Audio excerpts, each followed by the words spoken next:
Hello, everyone, and welcome back to Abundance 1010, episode 6 of season 2. And I am I'm pumped. Every time we come on here, I am pumped and energized for what we are about to discuss. Bimbai, how are you doing?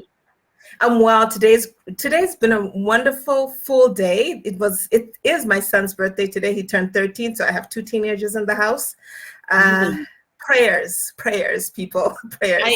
Listen, everyone, I can't believe that her children are teenagers because I saw them I know Bimbai from before she was a mother. So I'm just amazed at how fast they've grown in my eyes. So they were just born the other day. They were just born. I remember you saying, "Oh, she's my little princess." That your daughter and everything, and just trying to figure out motherhood for the first time. So It's just quite something, and it actually ties in well with our topic for the day, and that is motherhood. And we, as you know, I believe you know that we both are mothers. I have two children by birth. I have a stepdaughter as well.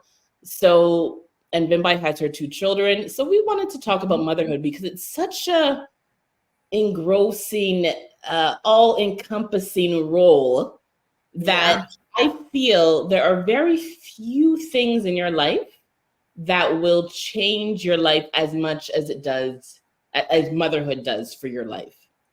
So we wanted to talk about it because it's quite the role, it's quite the relationship that you have with your children. It's quite the responsibility to shape them as they get older. So we wanted to talk about it. Yeah, it's quite something. Motherhood, some people stumble into it. Some people plan and come into motherhood with a plan, and they thought it out and they know what they're going to do. But I think there's nothing that prepares you for motherhood more than motherhood itself. Because you can have, no matter how many books you read, no matter how much advice you're given, you learn on the job. You learn on the job because the babies' personalities are different, and you just never know your child and what their needs are going to be. And those needs change. And so it's an ever-evolving role that we're all trying to figure out. So this being Mother's Day week, we thought it would be a perfect time to talk about motherhood. And we have a special treat for you because we have Emma, a guest who's going to join us, and Mathisa's going to introduce her, and she's going to tell us a little bit more about her. But we're delighted to have Emma on the show, and we're just going to get it rolling and start the conversation. Hello, welcome. Hey, Emma. Hey, ladies. Welcome. How are you? So we are so happy that you have decided to join us today for this special conversation about motherhood. And I know Emma actually from a former business of mine. We were both in the same business community and we hit it off. We clicked. And so we have remained in touch. And so I thought it was a natural thing for her to come on this podcast episode and talk about motherhood, seeing that she is a mother herself. So she is a woman of faith. And she has two children, 17-year-old girl and 7-year-old boy. She works in the corporate world, and she's born and raised in Montreal. So she will help me with my French. Oui.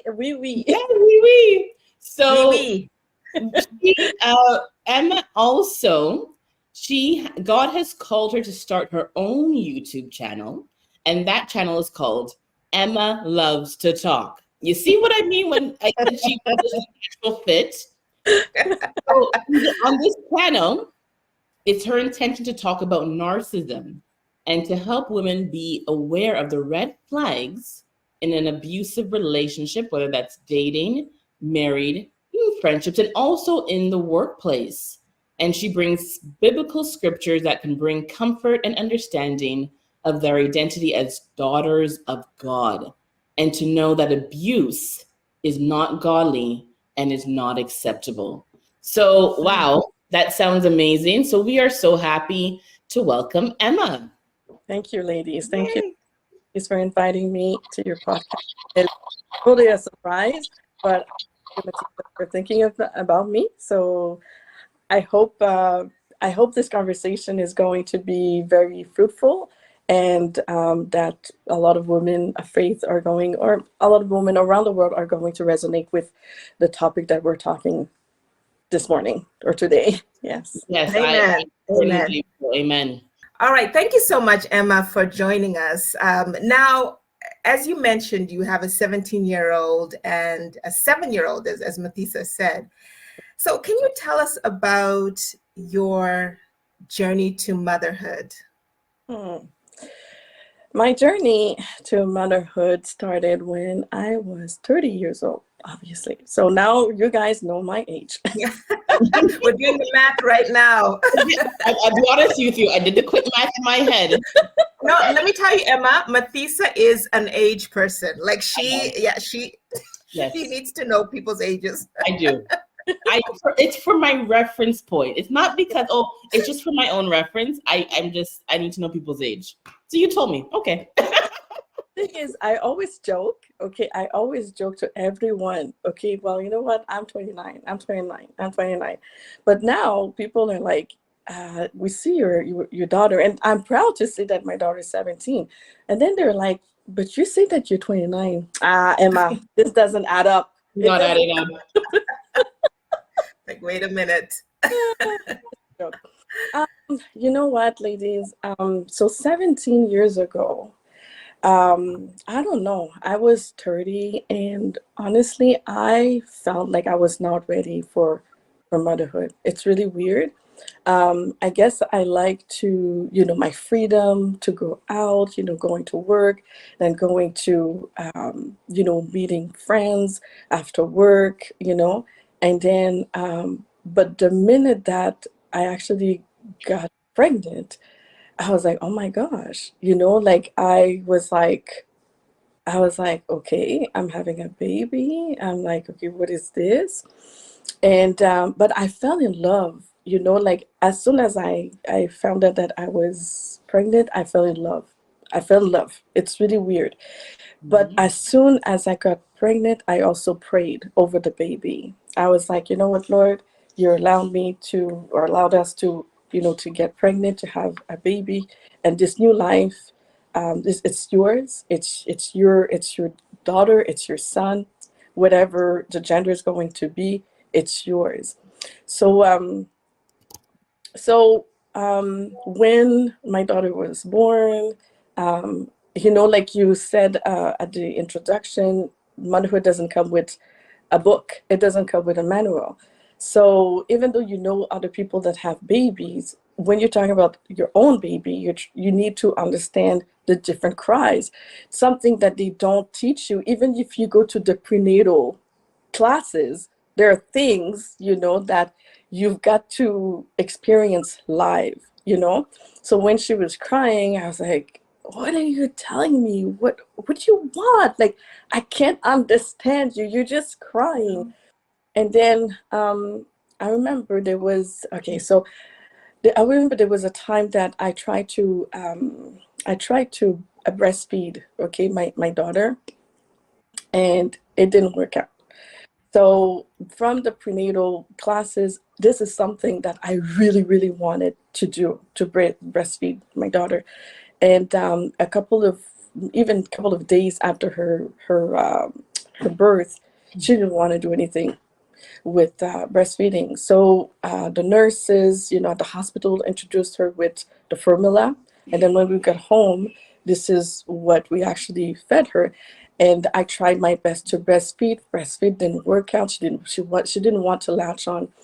And I remember there was a nurse that came a couple of days after her birth. She came at the house, and then she weighed the baby. And on her scale, it showed that she had lost weight from the day that she came out from the hospital. And I don't know why, but anyways, the woman kind of shamed me into like, why are you not feeding your baby? And she's like, well, you need to breastfeed her. And I tried to explain to her, but she doesn't want to latch on. Like, I'm trying everything. Anyways, it made me feel so sad. Okay, it made me feel so sad. And then she left, and then I went to a lactation expert woman. Okay, and then she spent some time like showing me how to make the baby latching on to the breast, and she just didn't want to.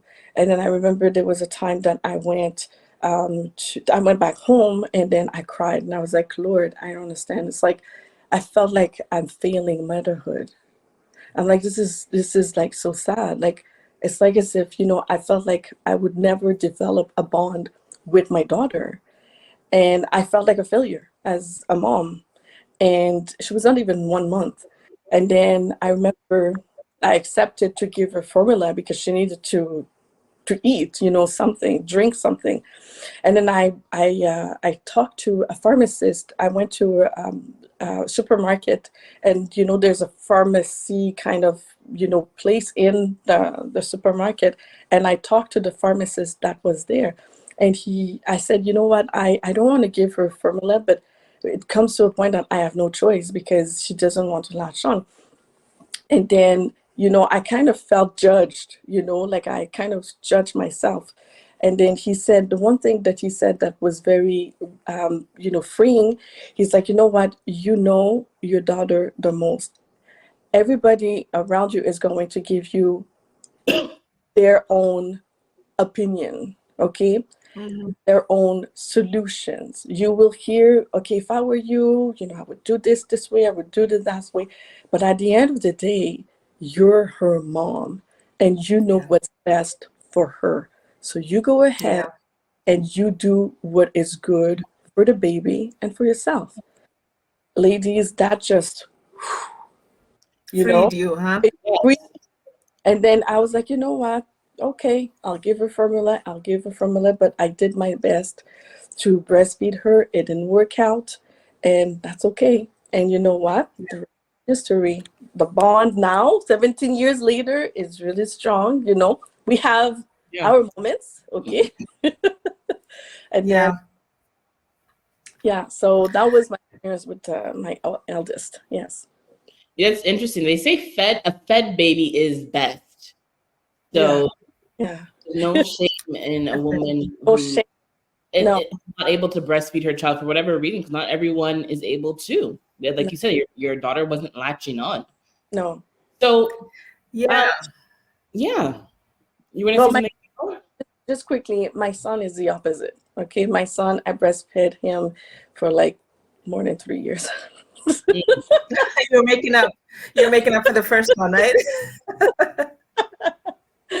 Yes. Yeah. So yeah. Surprising things about motherhood. Oh my gosh, yeah. Because even if you're pregnant for 9 months, but it's you and the baby, but the baby is still in your belly, right? Yeah. I don't know about if you've been in Canada, but in the winter time, it takes like triple the time, to prepare your kids to get out of the house. And I know that life. Listen, I lived in Canada for many, many years, over a decade. Okay. So that cold winter weather, and you can't find the mittens, you can't find one sock is missing. It's just a whole event. Oh my gosh. Please keep your mittens in your pocket or something. And it doesn't last. I don't know. It's very... Yeah. Yes, she certainly is well aware of that life. Okay. Yeah. When the kids are younger, it's one thing. But when the kids gets, teenage years, it's another thing. And I think we should have, that's my opinion, but we should have a whole new podcast just to talk about teenagers. Yeah. That's like something else. That's something else. Yeah. And it tests you. It's like it's testing your patience and wisdom, your love, so it's something else. Yes, altogether. Yeah, I have I have my two kids, 10 and 7, but I do have some experience with teenage girls because I have a stepdaughter who's in her 20s. And it was a little different because when she came to live with us, she was already a teenager. Like she was 14. And so it's different because you really don't have the same authority, right? I didn't have the same authority because I wasn't with her from the time she was a little baby. So it's kind of like a little bit in the background, right? So it's a little bit a little complicated. But I'm sure with my daughter, my daughter who's she's going to be 11 very soon. I'm already starting to see little signs of it, actually. Yes. Little signs, yeah. Sometimes it comes early. Yes. Yeah. So Mathisa, I'm curious to know about you. Like, what kind of surprises happened in motherhood for you? Oh my goodness. So when I had my daughter, Mariah, you're right. You do fall in love with the child. It's a beautiful time. You fall in love with the child. You feel, oh my gosh, this is the cutest baby ever. I have the cutest baby ever, hands down. No one can tell me anything otherwise. But what shocked me, the first week or so, the first week was how constant it is. Like, it's just, okay, because before, like say you're dealing with something, you have a project, you're at work, okay, when I go to bed, I can sleep. And then when I wake up, I can deal with it and everything. And I was like, wait a minute, I'm going to bed and this child may wake up like in a couple of hours. It's just around the clock. So that was the most shocking thing for me, that it was so 24/7. And then you get used to it being 24/7. But that, I was like, oh my gosh, I thought I can't even like put her aside and say you're, like anything else, any other thing, you'd put like, okay, well, I'll deal with it in the morning. Not a baby. You're going to deal with that baby the whole time. So that was the most shocking thing. What about you, Bimbai? Yeah. For me, I think because I'd learned that babies sleep for 18 hours, each day. So I figured that's perfect. I only need 8 hours, 8 hours, actually 6. I can work on 6. So it should be fine. There's, what's the problem? I was not prepared to experience the level of fatigue that I experienced. I was actually, when I think back to that time, a lot of it is just a blur because I was just like, the days and the nights were blending together. I was so tired. And that to me was the biggest surprise. Like it doesn't even go away, because even when my baby, my daughter turned into a toddler, then now I had a second one because they're only a year and 2 months apart. Sorry. Yeah, a year, 2 months apart. And so when I had a toddler, then I had a newborn. And so it was just this constant. And then some nights they sleep well, some nights they don't. And my sleep has never been the same. It has never been the same. Wait a minute. Even up at their age now, you have 2 teenagers. You would still say that they still don't, your sleep is still disrupted? So I would say that, okay, no, not now, not anymore. So so let me clarify that. So now I sleep much better through the night, but I've just find that I can never sleep for a steady, like a good 6-7 hours sleeping, and then I wake up. I wake up periodically during the night. Sometimes it's just a turnover, check the time, check stuff. So I haven't been able to experience the same level of restfulness. Let me say that. Restfulness as I did before I had my kids. Fair enough. Yeah. Do you ladies sleep? Do you guys sleep well at night? Like, do you sleep straight through? Straight through? Me. Rarely that I sleep straight through. Let's say I put my head to the pillow 11, I will wake up around 2. To do what you do, turn around, maybe I use the washroom, then I go back to sleep. Okay. Yeah, same here. My kids they never slept all through the night. They always woke up. The second one woke up every hour, every 2 hours to eat. So And like I said, the second one always, was always breastfeeding. But right now it's really weird because I think about the kids, like I sleep, but I also, pray over the kids. And then sometimes I just pray, I wake up, and when I wake up, I pray over them. And then sometimes I can feel, like if one of them is not feeling well, as weird as it is, Mhm. especially like with my daughter, like I would have this kind of intuition that she's not feeling well. The next thing I know, she appears in my bedroom. And I'm not even shocked or surprised that she's just like, oh, I had a bad night. I have a bad dream. Like, okay, I know. So come, you know. So yeah, yeah. Yeah, I get it. It's funny because there's some new moms I've been talking to recently, and almost all of them have said, "Oh, my baby, she sleeps through the night." I'm thinking, are they making babies differently now? Because I experienced, I experienced this baby sleeping. Oh, she sleeps all through the night. I'm thinking, what? At 5 months? What are you doing that I wasn't? But like you, Emma, I only breastfed my children. I know your son, you breastfed him a lot. They didn't take the bottle. So they were up, they were up, they were up, they were up. And yeah, I just don't know what it's like to have babies sleep, under a year old, sleeping right through the night all the time. No. And even with the pacifier, like with the second one with William Alexander, I was like, no, I'm not gonna give him the pacifier because they said, before 6 weeks, if the baby have a pacifier, then they won't breastfeed anymore. So I said, no pacifier. Yeah. When I was there, the pacifier, I put the pacifier in his mouth. I said, come on, just take it, just take it. Give me a break. Yeah. No. I was like, oh my gosh. So he never liked taking pacifiers in his mouth. Never. So, yeah. It was like, give me the real thing. Give it a real thing. Yeah. So, thinking, you talked about when you are sleeping, sometimes if you can't sleep, you're thinking about your kids and you're praying.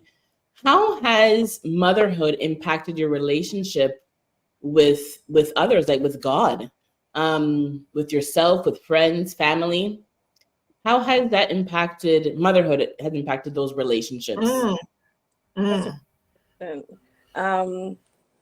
Having kids, let's just say that especially with my mother, the relationship with my mother kind of changed in the sense that I I've been like more grateful to what she did because my mother was she was alone, okay, to raise me and my brother as well, my brother and I.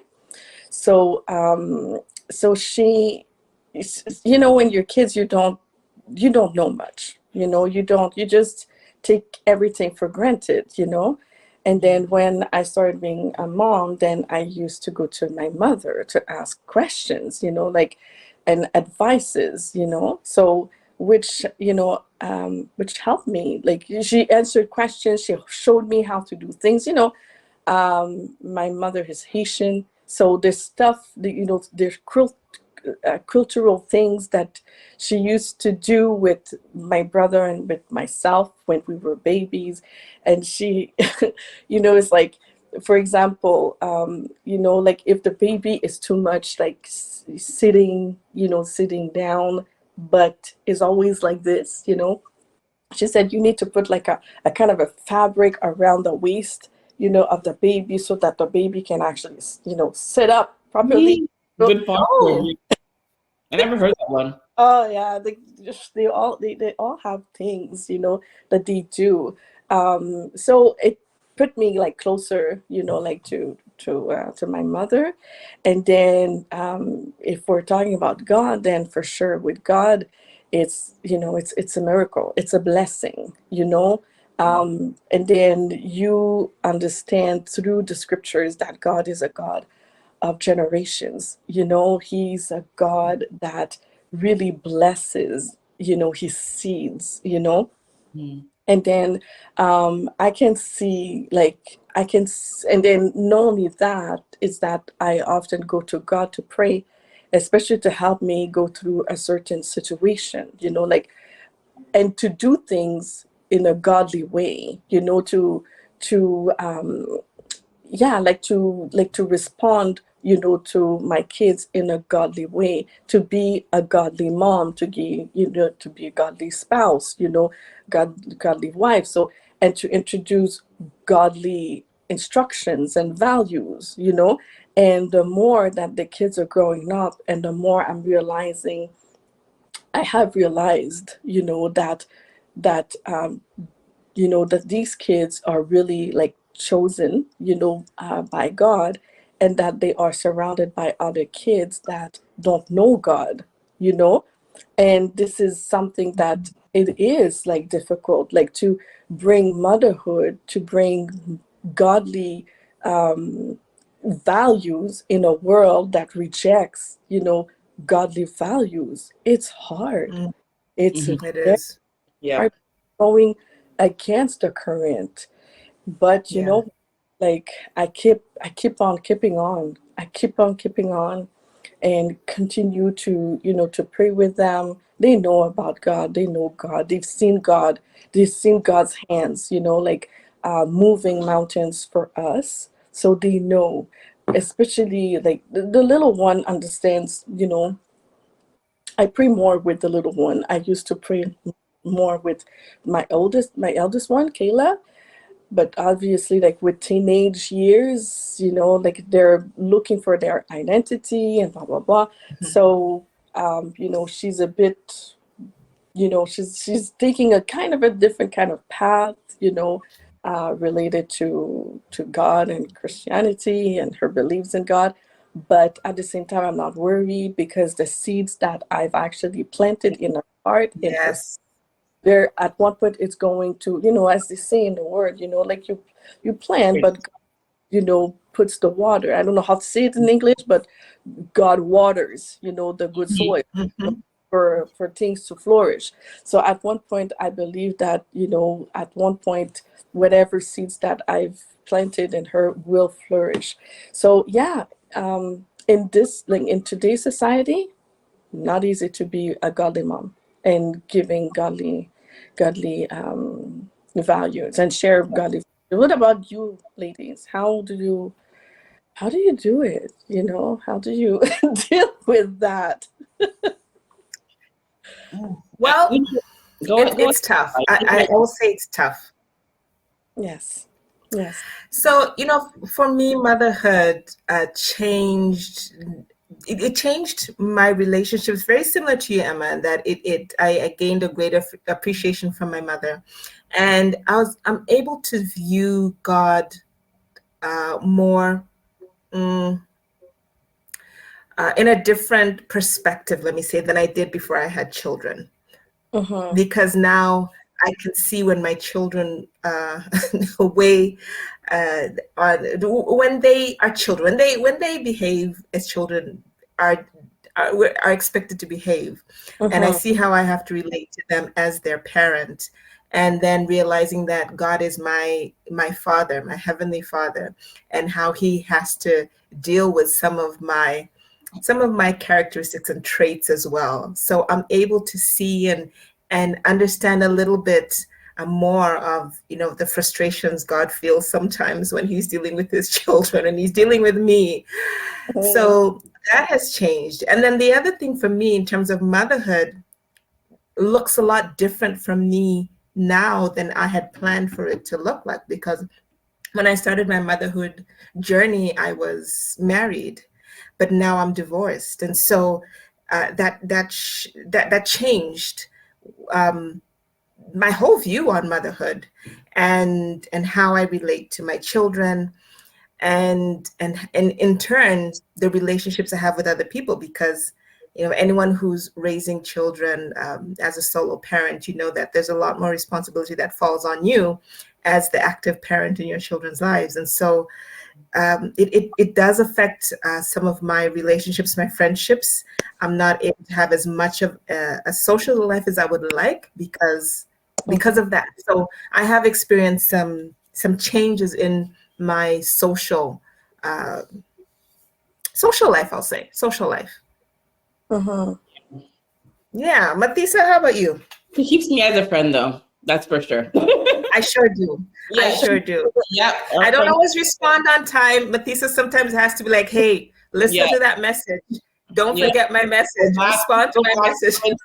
I didn't see the little green tick. Can you go back to it and listen to it? Because, Yes, that is Matisa. Yep. You ladies have provided such beautiful responses. One thing that strikes me with this question is that when I was pregnant with my children, I felt so close to God. For both of my children, their names came to me in dreams. Mm-hmm. And with my son in particular, my husband and I chose not to find out the gender. And I remember one particular night, I went to bed, had a dream, and I woke up. And from after that dream, I knew that baby was a boy, and I knew the name to give him. Mm-hmm. And so when the doctor says a boy, I said, yes, I know, because God told me this baby was a boy. And so just to have that miracle of a human growing inside you, and you're not doing anything consciously. It's just growing. You're feeling the little kicks, and you could see that it's growing. You're getting larger in your abdomen area, and it just really brought me close to God. I felt very in tune with God at that time. How do I? Amen. Yeah, how do I do it now? I mean, it's not easy. You don't have the answers. Each child is different. And I do find I pray a lot for wisdom. Lord, give me wisdom to nurture and guide these children, because I have my shortcomings and sometimes my impatience, and I have to realize the gift and the privilege that we have as mothers, shaping another child's soul, really, an identity. It's the bond between a mother and a child is just so profound. It's you know you know how you feel about your children, but when you see how much they depend on you, you're like, wow, I'm really an important person in their life. And so you really, for me anyway, I really take that to heart, and that helps me to do my best job. And there are times when I feel like I make little mistakes here and there, right? But I have the Holy Spirit guiding me as to what I should do, what I should say, what I shouldn't say. And but children help to refine you as well. Oh my They do, absolutely. Oh, they will do that. They definitely will. They will. Well, it's nice that we're talking about that. And, there's something that we've talked about, Mathisa, in our conversations about motherhood. There's a growing number of women who are voicing their regret of having children. So they will often say things like this. They'll say, I love my children. I love them dearly. Yeah. But I regret having them because, I'm the loss of the life, the loss of my independence. I grieve the life that I would have lived had I not had children. And I find that very interesting, because I just feel like those things can't really go together. Like you can't say that you love somebody, but then you regret having them in your life. So I think let's kind of delve into that, and let's get your thoughts, Emma. What do you think about that? Can you guys hear me properly? Yes, we can. Yes. I can. Okay, good. To be honest, I've always wanted to have kids. Actually, I wanted to have 4. I really wanted to have 4 of them. So I remember there was a time I was like just 10 years old, and I remember babysitting a baby. I think she was, I don't know, she was probably like about 5 or 6 months old. Okay. And the lady, I think she had to work at night, or she had to go to school. I don't remember. And then she actually asked me if I was able to babysit her baby. I said, sure. And then I would go after school. So I probably was in grade 4. Like I was telling you, I was young, and I would go to her.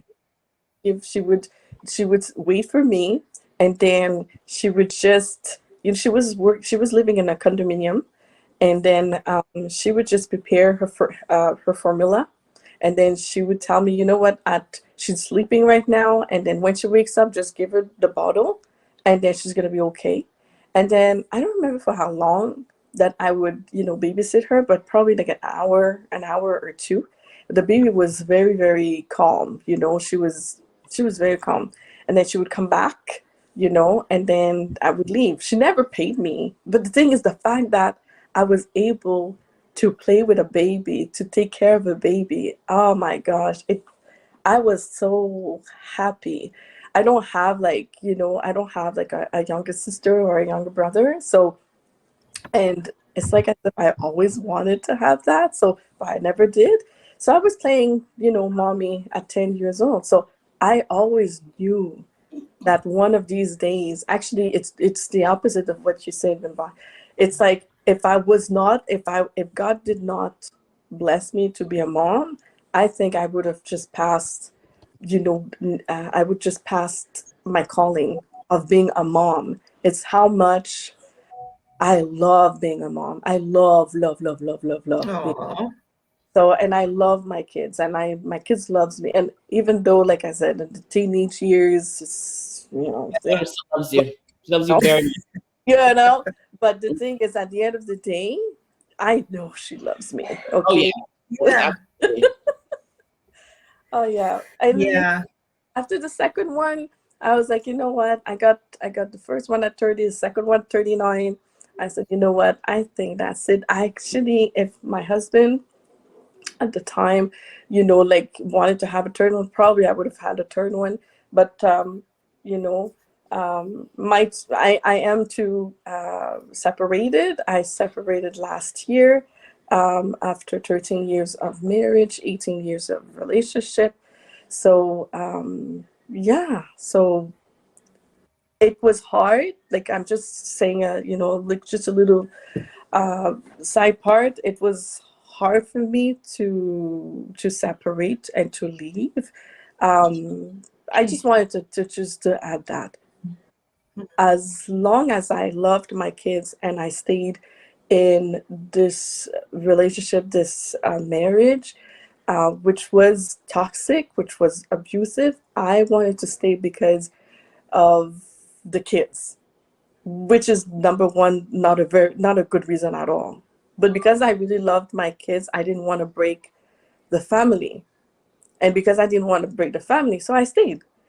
But then at one point, I had to seriously prayed on that and tried to get to have God's clarity in should I stay or should I not stay. But then I was like, but my kids, but my kids. And then at one point, the Holy Spirit was talking to me and said, but what about you? And then, at one point, when you know that you're not in a relationship or an environment that is not godly, it's time for you to go. And then it harms more the kids than helping them grow in a good environment. So, and then you've got all this Christianity kind of, ideologies, and you're not supposed to get divorced, you're a woman of faith, you're a Christian, and Yeah. so, but for the same reason that I stayed is for the same reason that I have left as well, for the love of my kids. And I said, you know what, they don't have to go through all this. It's not fair for them to go through, you know, disputes, arguments, blah, blah, blah, blah, blah. They never signed up for that. So because I love them so much, so I hope one day they will understand why mommy, separated, why mommy left. It is an Yeah. act of love, for them and for myself as well. So yeah, yeah. Wow, thank you for sharing that piece, because it's very difficult to transition, because you're probably still in the transition stage, because it's only been a year since that separation. But I love how you said that the reason why you stayed in the marriage and the reason why you ultimately left is because of your kids, the love that you have for them. Oh, yes. Yeah. I'm wondering, Mathisa, if you can throw in your 2 cents about the mothers who regret having kids. And then unfortunately, we're going to have to wrap up for this session, but would love to be able to do part 2. Emma, if you would be so, we would be so honored to have you come and join us on part 2 of this conversation, Absolutely. where we can delve more into the things that we've started to discuss, and really get into some depth there. Absolutely. Yeah. Motherhood is a huge topic. Yes, thank you for sharing that, Emma. I know, like Vimbai said, it's very recent for you. So I just wanted to share my thoughts on women who, they love their children, but at the same time, they regret having children, which, like you, Vimbai, I find that hard to understand. I also don't relate to it because, Emma, like you, I've always wanted children. And actually, I wanted 4. I would have been good with 4.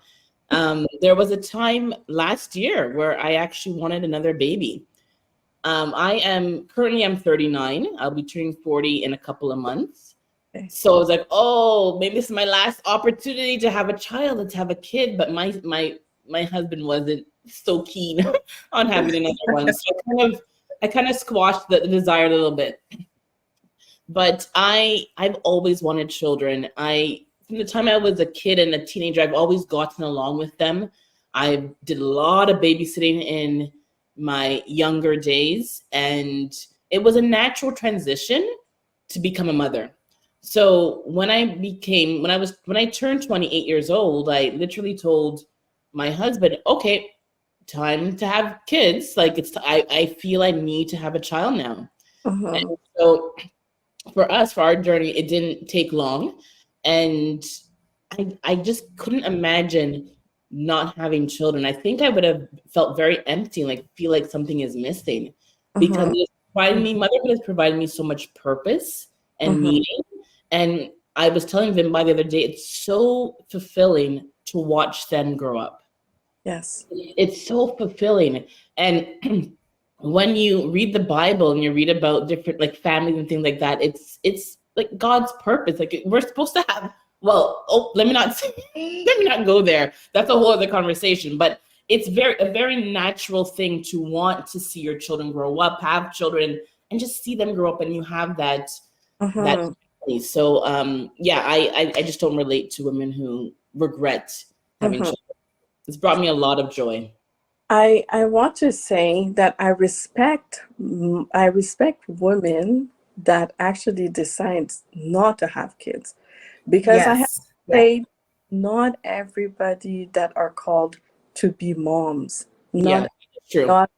I did not understand that before, but now, like you said, it's that when you hear women regretting, it's because in the first place they were not meant to be moms, and then these kids that are growing up, they feel this kind of feel it, and then if they become moms or fathers as well, then they're kind of passing on the same kind of vibe, so if at a very young age, or even in a teenage or young women, that what, I don't want to have kids, and okay, don't. I respect. It's true. It is true.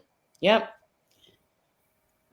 What do you think, guys? What do you think, ladies? I would love to weigh in, but I have an appointment to get to, so that almost has to be in our part 2. Part two. Yeah. So that's a bit. There's so much. Yeah.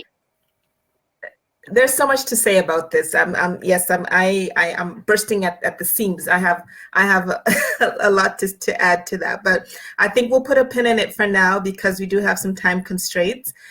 And God willing, we'll be able to pick up this conversation and talk about it more at length and in depth on the next episode. So thank you so much, Emma, for joining us. Thank you to our viewers and our listeners for tuning in and listening to us, and would love to hear from you. Mathisa, she does this thing really well. She wraps up our episodes and she tells us exactly.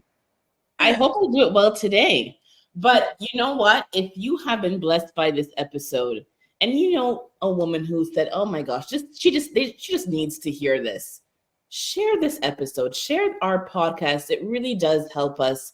It keeps us motivated, and it keeps us bringing you new content every 2 weeks.